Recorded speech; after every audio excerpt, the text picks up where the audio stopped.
अस्सलामुअलैकुम स्टूडेंट्स, कैसे हैं आप सब। मेरा नाम है आयशा नवाजिश और आप देख रहे हैं हमारा channel Excel Study Centre. Students, आज के इस वीडियो में हम बहुत ही इंपॉर्टेंट चीज़ डिस्कस करने वाले हैं। आज के इस वीडियो में मैं आपको बताऊंगी कि आपने अपनी हैंड राइटिंग को कैसे इंप्रूव करना है और 604 और 605 मार्कर का यूज़ और इसका यूज़ क्यों ज़रूरी है। जी तो स्टूडेंट्स, इस वीडियो को आपने गौर से देखना है क्योंकि मैंने नोट किया है कि मैंने जितनी भी पहले वीडियोस बनाई हैं उसमें मैंने आपके जो 90% क्वेश्चंस होते हैं उनके सारे आंसर मौजूद होते हैं। लेकिन मेरा ख्याल है क्योंकि आप उन वीडियोस को गौर से नहीं देखते तो वो सारे क्वेश्चंस आप रिपीट कर रहे होते हैं। तो मेरी आपसे रिक्वेस्ट है कि प्लीज़ वीडियो को गौर से देखें और अगर उसके बाद भी आपका कोई क्वेश्चन है या कोई चीज़ आपको क्लियर नहीं है तो आप प्लीज़ मुझसे ज़रूर उसके बारे में डिस्कस करें। जी तो स्टूडेंट्स, इससे पहले कि हम अपनी वीडियो की जानिब बढ़ें, सबसे पहले हमारे चैनल एक्सेल स्टडी सेंटर को लाइक करें, सब्सक्राइब करें और बेल आइकन को प्रेस करें ताकि सारे मैसेजेस और नोटिफिकेशंस आपको टाइम पर मिलते रहें। जी स्टूडेंट्स, मैंने आपको बताया कि आज की इस वीडियो में हम डिस्कस करेंगे हैंड राइटिंग के बारे में कुछ टिप्स और 604 और 605 मार्कर का यूज़। तो मैं आपको आपके सारे क्वेश्चंस का आंसर करूंगी कि 604 मार्कर क्यों ज़रूरी है या इसको यूज़ करने से अच्छे मार्क्स मिलते हैं या प्रेजेंटेशन की इम्प्रूवमेंट होती है, इस सारे के बारे में हम डिस्कस करेंगे। लेकिन उससे पहले मैं आपको बताती चलूँ कि हैंड राइटिंग कोई ऐसी चीज़ नहीं है कि आप इसको कोई रट्टा लगा लें या कुछ इस तरह कर लें।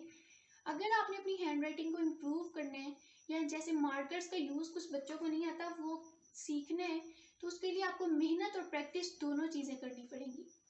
मैं आपसे पहले भी वीडियोस में थोड़ा डिस्कस कर चुकी हूँ अपनी राइटिंग के बारे में भी, तो उसमें भी यही था कि जो मैंने अपनी राइटिंग इम्प्रूव की है वो मुसलसल 2 साल की प्रैक्टिस थी मेरी। मैंने 9th-10th में भी पहले भी मैं राइटिंग की प्रैक्टिस करती थी, लेकिन 9th-10th में भी मैंने ये नहीं है कि वो छोड़ दिया तो उसको कंटिन्यू किया था। ये तो स्टूडेंट्स अक्सर स्टूडेंट्स ये क्वेश्चन करते हैं कि 604 और 605 मार्कर का यूज़ ज़रूरी है या नहीं है। तो मैं आपको बताती चलूँ, और कटनी पेन का भी स्पेशली। तो ये कटनी पेन और ये मार्कर्स का यूज़ ज़रूरी तो नहीं है, लेकिन स्टूडेंट्स आपको ये बात पता होनी चाहिए। अगर आप 100% मार्क्स स्कोर करना चाहते हैं या अपनी प्रेजेंटेशन को बहुत अच्छा करना चाहते हैं तो उसके लिए आपको मार्कर्स यूज़ करने पड़ेंगे। और जहाँ तक कटनिप की बात है तो कटनिप पेन जो है, कुछ स्टूडेंट्स उसको यूज़ करने के आदी हैं, वो यूज़ करते हैं अपनी रूटीन में भी, अपने school work, class work, homework जो भी है उसमें यूज़ करते हैं, तो उनको आइडिया है वो कर लेंगे। लेकिन जैसे कि 10th और 2nd ईयर के स्टूडेंट्स हैं, अब उन्होंने एग्ज़ाम्स लेने, एग्ज़ाम्स बिल्कुल करीब हैं और वो सिंपल पेन से लिख रहे हैं। और अब जैसे मैंने बताया कि मैं कटनिप से लिखती हूँ, तो आप अपनी राइटिंग को 10th और 12th के स्टूडेंट स्पेशली अपनी राइटिंग को कटनिप पे कन्वर्ट नहीं करना, क्योंकि इस स्टेज पे अगर आप अपनी राइटिंग को चेंज करेंगे या दूसरे पेन पे कन्वर्ट करेंगे तो आपका पेपर भी मुकम्मल नहीं होगा, आपका पेपर रह जाएगा और इस तरह आपके लिए मुश्किल भी होगी। क्योंकि कटनिप से अगर आपने लिखना है तो आपको कम से कम 1 ईयर 2 ईयर्स की प्रैक्टिस चाहिए। वैसे अगर आप अपने राइटिंग में मार्कर का यूज़ कर लें और जो राइटिंग के कुछ वर्ड्स में स्पेशली इस वीडियो में आपको बताने वाली हूँ, अगर आप उन वर्ड्स को, स्पेसिफिक वर्ड्स हैं, कुछ लिस्ट है, उनको प्रैक्टिस करेंगे 3 to 4 वीक्स, तो आई होप आपकी राइटिंग 80 to 70% बहुत अच्छी हो जाएगी। उन वर्ड्स की लिस्ट में आपसे डिटेल में सारी डिस्कस करूंगी और लिखना भी सिखाऊंगी कि उनको कैसे लिखना है, और कुछ स्पीड के बारे में टिप्स हैं तो वो भी हम सारा डिस्कस करेंगे। तो आइए स्टूडेंट्स, टाइम वेस्ट किए बगैर बढ़ते हैं हम अपनी वीडियो की जानिब, जिसमें हम कुछ राइटिंग्स, कुछ हेडिंग्स, अंडरलाइंस, प्रेजेंटेशन टिप्स और मार्कर का यूज़ कहाँ करना है, कैसे करना है, कौन सी मार्कर यूज़ करनी है, इस सब के बारे में डिस्कस करते हैं। सो आइए स्टूडेंट्स, बढ़ते हैं अपने काम की जानिब। तो स्टूडेंट्स, मैं आपको बता रही थी कि हमने कौन सी मार्कर्स यूज़ करनी है और किस तरह यूज़ करनी है और मैं कौन से पेन यूज़ करती हूँ, ये सारा इस वीडियो में मैं आपको बताऊंगी। मैं आपको पहले भी बता चुकी हूँ, जो आपने अंडरलाइनिंग्स और हेडिंग्स वगैरह के लिए 605 डबल कटेड मार्कर यूज़ करना है। और ये इससे पहले मैं वीडियो में आपको कट करना भी बता चुकी हूँ कि आपने 605 को अंडरलाइनिंग्स के लिए कैसे कट करना है। उसके अलावा मेन हेडिंग्स के लिए 605 मार्कर है, उर्दू की मेन हेडिंग्स के लिए 605 और सब हेडिंग्स के लिए 604। स्टूडेंट्स, आपने पूछते हैं कि 604 और 605 ज़रूरी है मार्कर को यूज़ करना, तो मैं बताती चलूँ ये कोई कंपलसरी नहीं है, लेकिन अगर आपने सारा जो पेपर है वो उसी तरह पेन से लिखा हो, कोई मार्कर का यूज़ ना हो, तो वो प्रेजेंटेशन अच्छी नहीं होगी। तो जिस स्टूडेंट ने मार्कर को यूज़ किया होगा उसके जो पेपर की लुक है वो ज़्यादा अच्छी होगी, तो ज़्यादा मार्क्स मिलने के चांसेस है। स्टूडेंट उसके बाद मैं आपको बता दूं कि जो कटनी पेन है वो मेरे दोनों ही डॉलर के हैं, जो मैं यूज़ करती हूँ, डॉलर के कटनी पेन्स, ये भी और ये भी। और उसके बाद सिंपल राइटिंग के लिए मैं पेलिकन जूनियर यूज़ करती हूँ। स्टूडेंट्स, तो हम डिस्कस करते हैं कि कौन सी हेडिंग्स कैसे लिखनी है। तो चलें बढ़ते हैं अपनी वीडियो की जानिब। इसमें सबसे पहले मैं आपको बताती चलूँ कि जो हमारी मेन हेडिंग होती है वो होती है इंशाई तर्ज। इंशाई तर्ज को हम दो तरह से लिख सकते हैं, एक तो हम उससे कशिश वाला और एक सिंपल। तो हम देखते हैं कि हम दोनों तरह से हम लिखेंगे।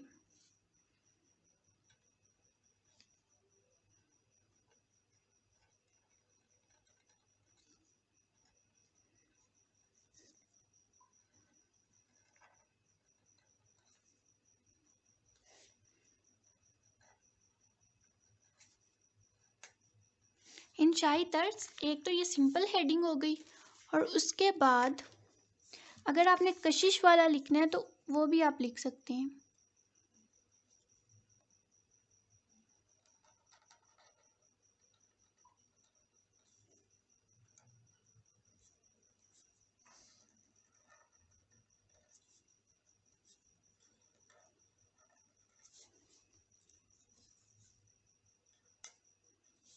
और जब आप शीन न्यू कशिश वाली बनाए तो इसके नीचे एक छोटा सा शीन लिख दें तो ये प्यारा हो जाएगा आपका। ये कोई कंपलसरी नहीं है, लेकिन ये आपकी टोटली अपनी चॉइस है। अगर आप लिखना चाहें या इस तरह हेडिंग्स को डेकोरेट वगैरह करना चाहें थोड़ा बहुत, तो आप कर सकते हैं। स्टूडेंट्स, हमारी नेक्स्ट हेडिंग है हिस्सा अव्वल। हिस्सा अव्वल को भी दो तरह से लिखा जाता है।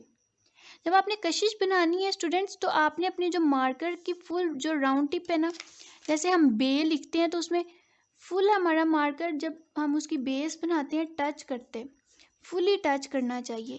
इसी तरह ये कशिश में है। स्टूडेंट्स, नेक्स्ट है हिस्सा अव्वल की हेडिंग। हिस्सा अव्वल में मैंने ये वाली जो चीज़ है मैंने इसकी टिप से बनाई है। और नेक्स्ट अब मैं स्वाद और हिस्सा अव्वल,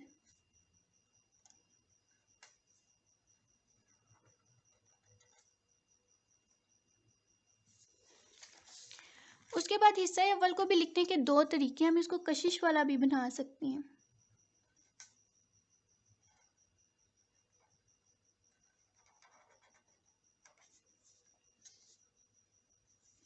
कशिश में भी यहाँ पे मेरी मार्कर की फुल टिप आएगी। ये कुछ छोटी छोटी अलामात है जो मैं हेडिंग्स में यूज़ करती हूँ सिर्फ। ये कोई कंपलसरी नहीं है स्टूडेंट्स, मैं आपको पहले भी बता चुकी हूँ। ये टोटली आपकी चॉइस है। अगर आपके पास टाइम है तो आप ज़रूर लगाएं ताकि आपकी हेडिंग्स बहुत ही खूबसूरत लगे। नेक्स्ट स्टूडेंट्स, अगर हम हेडिंग की बात करें तो सवाल नंबर, जो सवाल नंबर का ही होता है ना, सवाल नंबर हम लिखते हैं 1 2 3 जो भी है, ये बहुत ही रिपीटेड होते हैं। सवाल नंबर 1 2 3, तो इसको देखते हैं सवाल को आपने कैसे लिखना है।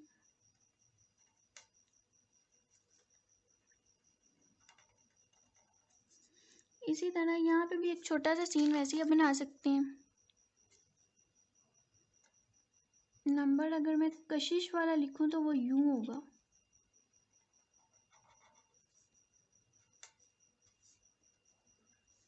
ओहो, ये एक्स्ट्रा डॉट लग गया।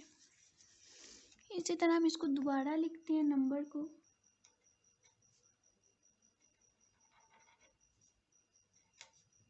यू। और इसी तरह अगर हम सिंपल देखें तो सवाल नंबर यूं भी लिखा जाता है,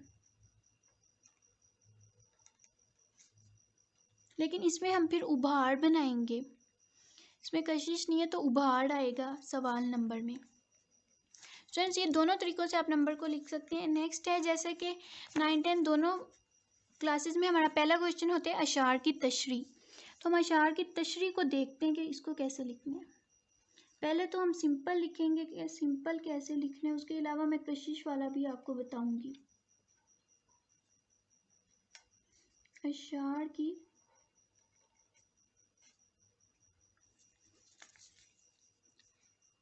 तशरीह।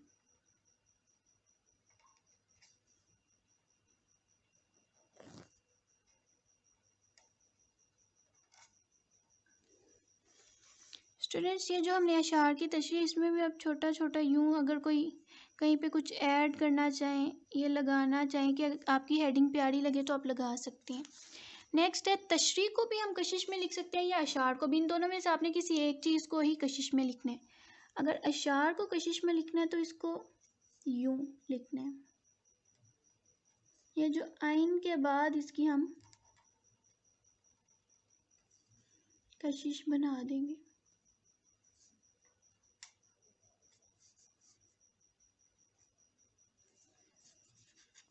और इसके अलावा इधर भी आप एक छोटी सी वैसे ही यूज़ कर सकते हैं। नेक्स्ट है स्टूडेंट्स तशरीह के बारे में जो मैं आपको बता रही थी। तशरीह को भी आप यूँ लिख सकते हैं। अगर आपने अशार में कशिश ऐड कर दी है, ये वाली चीज़ ऐड कर दी है, तो आप तशरीह में नहीं करेंगे। अगर तशरीह में कर दी तो अशार में नहीं करेंगे, किसी एक में ही करें ताकि वो अजीब ना लगे। एक में करेंगे तो अच्छा लगेगा। नेक्स्ट स्टूडेंट्स ये हमारी सारी मेन हेडिंग्स कंप्लीट हो गई हैं जो हमारे पेपर के हेडर में यूज़ होती हैं, वो सारी मैंने आपको बताई। अब हम देखते हैं सब हेडिंग्स के बारे में। हिस्सा नज़म को भी वैसे आप मार्कर से लिख दें क्योंकि हमारे दो हिस्से होते हैं, हिस्सा नज़म और हिस्सा गज़ल। अगर हिस्सा नज़म की बात करूँ तो हिस्सा मैंने जैसे पहले बताया बिल्कुल उसी तरह लिखेंगे, इसी तरह नज़म।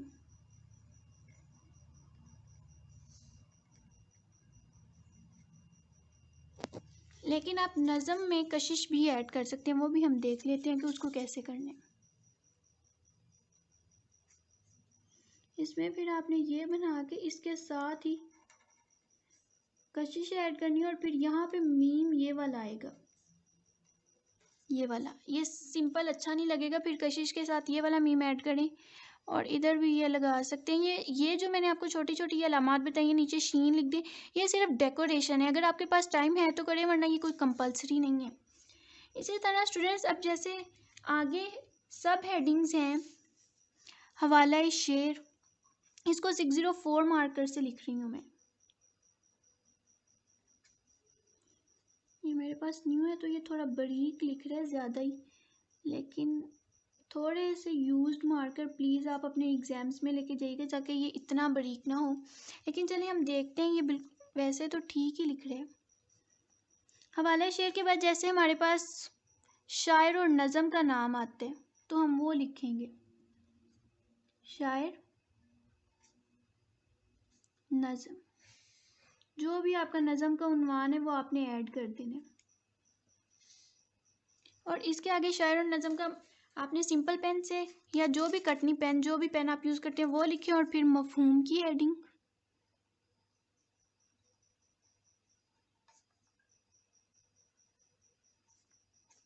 स्टूडेंट अगर आप कटनी पेन कटनी मार्कर यूज़ कर रहे हैं 4 या 5, अगर आपने मीम लिखना हो तो उसका एक डॉट लगाना है, उसको थोड़ा सा लंबा करके नीचे ले आना है। ये मीम लिखने का बहुत ही आसान तरीका है। नेक्स्ट स्टूडेंट्स अगर हम बात करें, प्रिंट आ गया, चलिए हम इधर देखते हैं।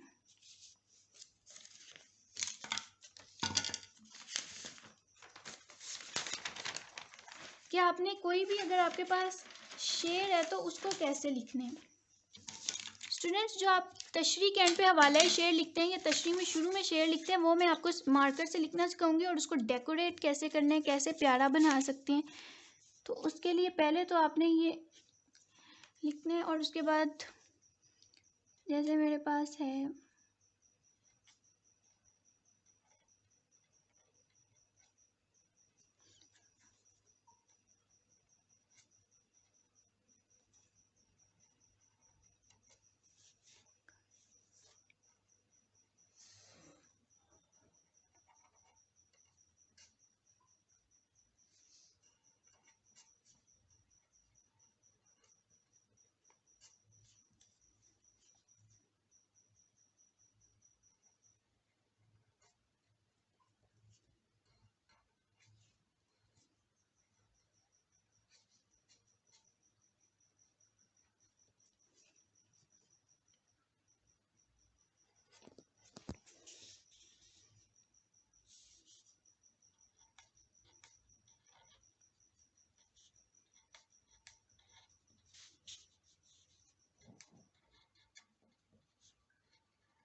स्टूडेंट्स, आपने एक बात का ख्याल रखना है कि जब भी आप कोई शेर लिखेंगे तो इसमें जो आपकी स्टार्टिंग और एंडिंग ये इक्वल होनी चाहिए दोनों साइड से। अब जैसे मैं यहाँ पे छोटी छोटी अलामात ऐड करूँगी, आप देख लें। अगर आप इसको ऐड करना चाहते हैं तो कर सकते हैं, इससे आपका शेर बहुत ही खूबसूरत लगेगा।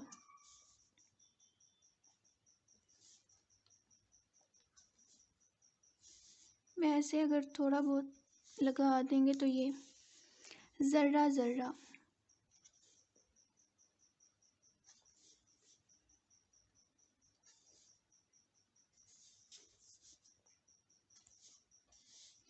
थोड़ा बहुत इस तरह आप थोड़ा सा ऐड कर दें ताकि वो आपका अच्छा और ओवर भी नहीं हो, बहुत ज़्यादा भी नहीं करना और बहुत उस तरह के। अगर आप सिंपल भी लिखें तो भी, लेकिन नीट राइटिंग में लिखें, क्योंकि जो मार्कर का काम है वो आपका बिल्कुल वाजे होना होता है, तो उसको आपने अच्छा अच्छा लिखना है। स्टूडेंट्स, नेक्स्ट अगर मेरे पास मैं बात करूँ, जब हिस्सा गज़ल और हिस्सा नज़म आपने दोनों अटैम्प्ट करने हैं। नेक्स्ट हेडिंग जैसे अगर आ जाती है हिस्सा दोम, उसको भी बिल्कुल आपने जैसे हमने लेट्स सपोज हिस्सा लिखा है,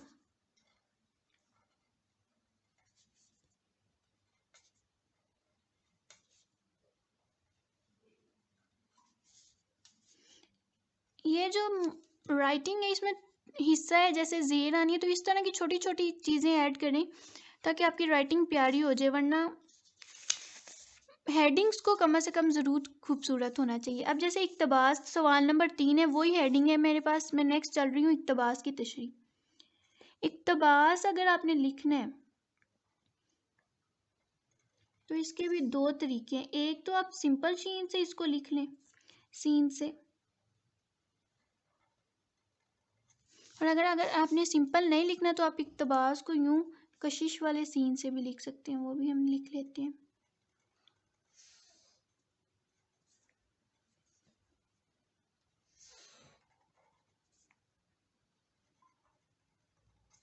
इसके नीचे जैसे मैं ये सीन बना देती हूँ। इसी तरह जब आप इक्तबास की आगे तशरीह की हेडिंग वगैरह दें, अगर आपका कोई भी पार्ट है, अलिफ पार्ट है, बे पार्ट है, वो लिख लें। फिर अगेन सारी वही मेन सब हेडिंग्स आएंगी। हवाला मतन, सबक उन्वान, मुसन्निफ का नाम, इसको भी हम फिर भी लिख लेते हैं। लेट्स सपोज ये हवाला मतन है, ये 604 मार्कर्स से आएंगी। हवाला मतन के बाद सबक का उन्वान। स्टूडेंट्स, आप देख रहे हैं अगर मैंने ये हेडिंग लिखी है तो ये मेरी एक लाइन में आ गई है। इसकी अंडरलाइनिंग मैक्सिमम मुझे 2 लाइंस चाहिए होंगी। बहुत 4-4 लाइंस में हेडिंग्स लिखने की भी ज़रूरत नहीं है, क्योंकि हमारे पास इतनी ज़्यादा शीट्स नहीं होती, तो हमने अपनी शीट्स को भी मैनेज करना है और अपने पेपर को भी खूबसूरत अंदाज में अटैम्प्ट करना है। सबक का उन्वान है। इसी तरह आगे अगर आप देखें तो मुसन्निफ का नाम होता है।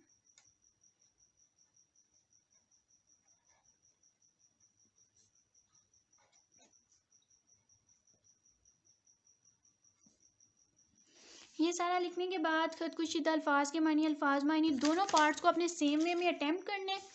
और जब आपके दोनों पार्ट्स अटैम्प्ट हो जाएंगे, आपने एक पार्ट के बाद शॉर्ट एंडिंग लाइन ड्रॉ करनी है, और जब दोनों अटैम्प्ट हो जाएंगे तो लॉन्ग एंडिंग लाइन ड्रॉ करनी है। इसके अलावा हमारी एक और हेडिंग है जिसको हम डिस्कस करते हैं। मैंने पहले भी वैसे तो ये हो चुकी है। सवाल नंबर के बाद अगर मुख्तसर सवालात के जवाबात आते हैं तो जैसे हम लिखते हैं सवालात के जवाबात बस सेंटर में।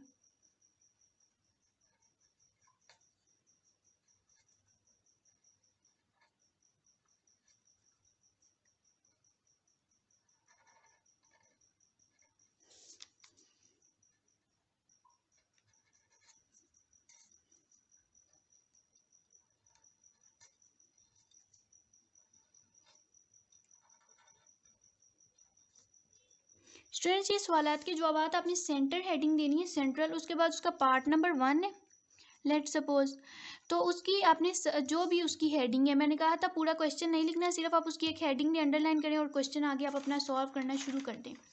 इसी तरह नेक्स्ट हेडिंग्स की बात कर लेते हैं। अब नेक्स्ट अगर देखें तो सवाल नंबर 5 खुलासा और आगे मरकज़ी ख्याल, हम सारी हेडिंग्स इसी वीडियो में डिस्कस करेंगे। सवाल नंबर 5 में जैसे या जो भी आपका सवाल है, खुलासा की हेडिंग है, इसको आपने कैसे देना है ये देखते हैं। स्टूडेंट जब खुलासा लिखना है ना तो ये जो के है ये आपकी लाइन से ऊपर होगा और लाम लाइन पे टच करेगा, और इसी तरह सवाद भी थोड़ा सा ऊपर होगा और ये बाकी टच करेगा। ये आपने हेडिंग दे दी। जो भी आपके सबक का टॉपिक है आपने उसको इन्वर्टेड कोमाज में लिख देना है। जैसे मेरा यहाँ पे है नामदेव माली, तो हम इसको यूँ लिख नाम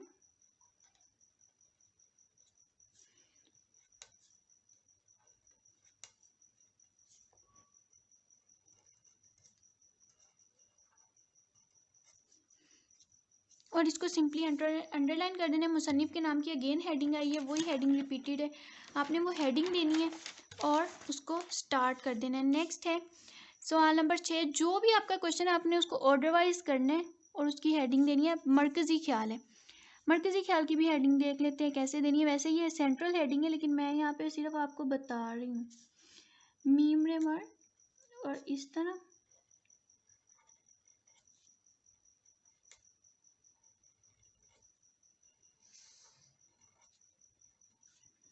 ये मरकज़ी ख्याल वगैरह की हेडिंग हो गई। जो भी आपका नज़म नात का है, नज़म हमद का है, जिसका भी आया उसके बारे में आपने लिखना है। जैसे मेरे पास जैसे नज़म हमद है तो मैंने इसको कशिश वाला बना लिया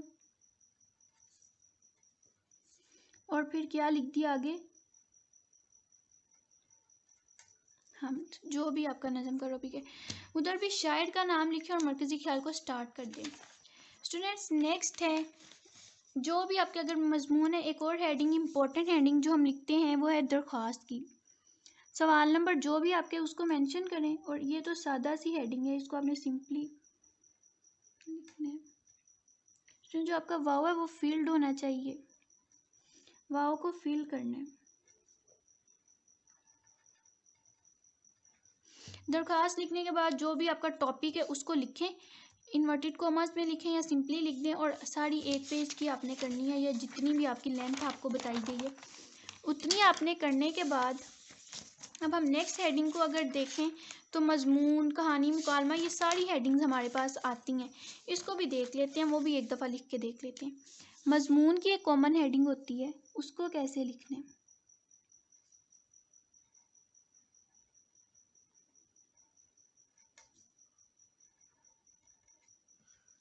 मजमून आपने जो भी सेंटर में दिया टॉपिक वगैरह लिख के आपने स्टार्ट कर देना है। इसी तरह और कॉमन हेडिंग हमारे पास ख़त की होती है, उसको भी देख लेते हैं कि कैसे लिखना है। ये मैंने टिप से लिखा है और ये अब मैंने मार्कर का सारा यूज़ किया, वो ख़त हो गया। और इसके अलावा हमारे पास कहानी की एक कॉमन हेडिंग और है,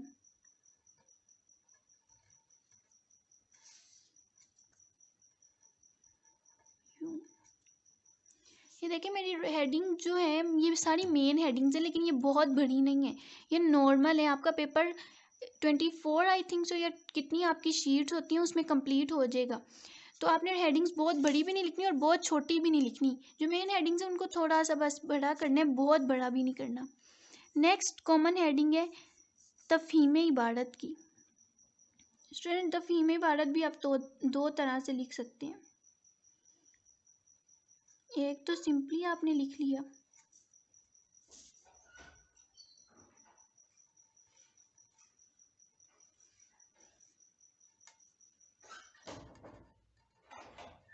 इसके अलावा आप इसमें कशिश, इसमें भी इसको उस तरह लिख सकते हैं, वो भी हम देखते हैं।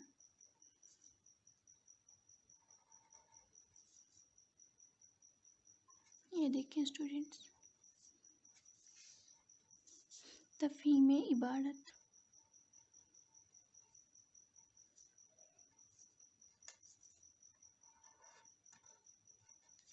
इस तरह हेडिंग, फिर इसके भी क्वेश्चन आंसर जो भी आपके पार्ट्स हैं उनको आपने लिखे हैं। स्टूडेंट्स इसके अलावा मेरे पास कुछ इंपॉर्टेंट वर्ड्स हैं जो मैंने आपको कहा था कि आपने 3 to 4 वीक्स के लिए उनको प्रैक्टिस करने हैं, और वो इंपॉर्टेंट वर्ड्स भी हम देखते हैं कि वो हमारे पास क्या हैं।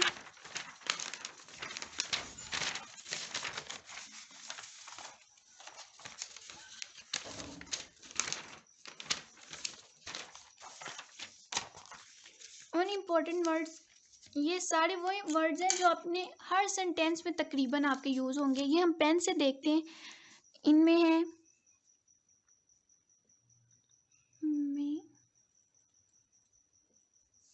नंबर 1 नंबर 2 तुम, ये वो कॉमन वर्ड्स है जो हर सेंटेंस में यूज होंगे। तुम्हें, आप पूरी राइटिंग अलिफ पे तो नहीं आप सीख सकते, लाइक 9th-10th की जो स्पेशल क्लासेस है तो उसमें कुछ वर्ड्स आप इनकी प्रैक्टिस कर लें।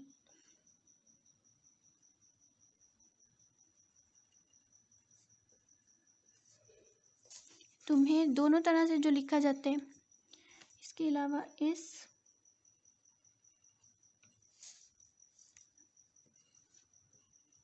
इन्हें,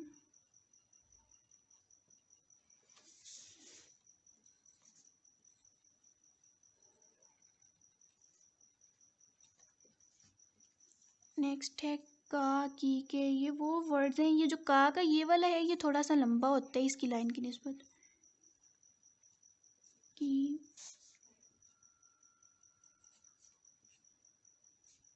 इनको इनके ज्वाइन करना है ये सारे हैं।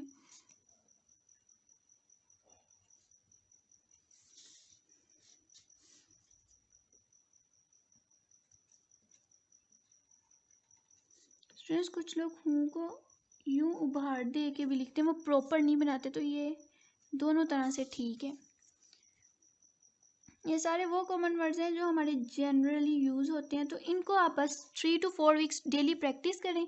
और इसके अलावा जो भी आपका काम फिर आप अपनी क्लास वर्क करें, होमवर्क करें, उनको उनमें इन वर्ड्स को प्रॉपरली लिखेंगे तो आपकी राइटिंग 80 to 70% बहुत अच्छी हो जाएगी। आज, कल,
जी। तो स्टूडेंट्स ये हमारे कुछ कॉमन वर्ड्स थे, इनमें एक दो और ऐड कर लेते हैं।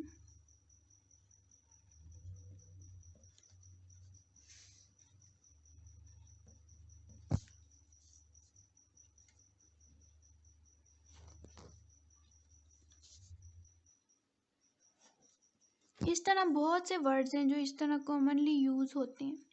तो इनमें हम ऐड करते जाएंगे तो ये ऐड होते ही जाएंगे।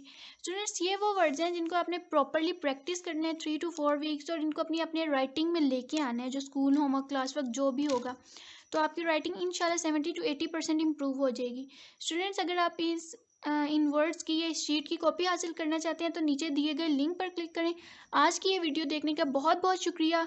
मुझे अपनी दुआओं में ज़रूर याद रखिएगा। अल्लाह हाफिज़।